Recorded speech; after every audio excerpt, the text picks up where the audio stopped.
Alright, you guys, so I made myself a little boat for my charcuteries. I made several different sizes and different lengths. So this is the base, and depending on what size you want, as with that, you could cut it at, cut it however, whatever size you prefer. But here is how I made it.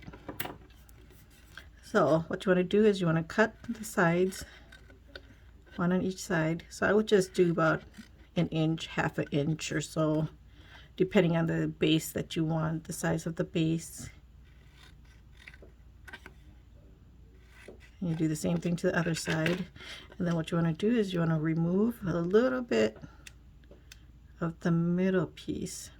The nice thing about having the vinyls and the decals, the vinyls, is that there are lines where you can cut, which is really nice, which helps a lot.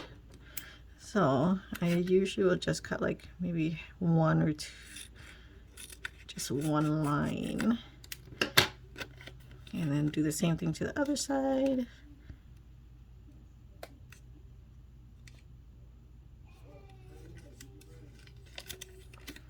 Alright, you do the same thing, just a line, or half a line, whatever.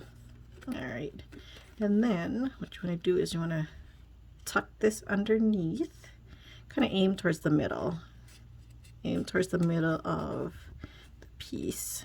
There you go.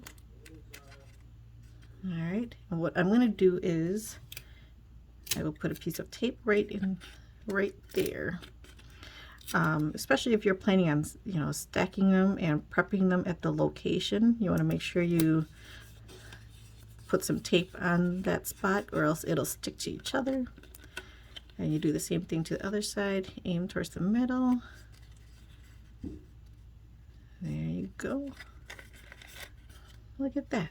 And then I put a little bit of tape there. I mean, if you don't have the decals and stuff like that, you could use paper and stuff like that too. Pretty much whatever works. But you could also just tape it as well. So you do not need to use the vinyls from Cricut or use for Cameo. There you go. There you have it. You got a little tiny boat. And the nice thing is, if you make your own, I just feel like you have more options. You're not restricted to a particular size or anything like that, and you could use different colors if you have colored paper, or you could also use like cardboard if it's easy to fold, but I would use like thin size cardboard paper. So there you have it. Hope you guys enjoy.